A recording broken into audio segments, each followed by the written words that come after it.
Have you ever wondered where pizza came from? Join our short little journey into the origins of that cheesy goodness. So our journey begins in Egypt. We wouldn't have pizza without yeast. Thanks to the Egyptians who discovered yeast and ate flatbreads with herbs and oils on top, we now arrive in Naples.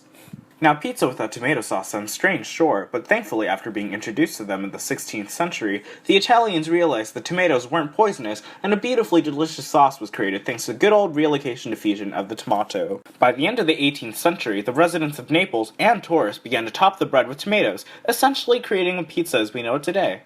Sometime around 1889, Italy's royal couple, Queen Margherita and King Umberto I, toured their kingdom. The queen took note of the large flatbread being consumed. She tried it and loved it. Pizza appeared on the American scene quietly in the late 19th century with the mass arrival of Italian immigrants. However, after the Second World War, soldiers returning from Italy increased demand for the dish. Thanks to the principle of relocation and contagious diffusion, pizza's popularity spread like wildfire, and pizzerias began popping up all over the United States. Regions of the United States went on to develop the tomato pie based on regional tastes. There's the thin crust New York style pizza, deep dish Chicago, and super thin crust Californian. The list goes on and on. Hierarchical diffusion dictates that these large cities will trickle its styles of pizzas down to other cities, and thanks to pizza chains, it has. In other parts of the world, pizza is loved just as much, but depending on where you are, you just might find different toppings. And thanks to advances in technology and chain restaurants, pizza is easily accessible to anyone. So pizza has truly enveloped the world in its cheesy goodness, and has really dug its way into our hearts.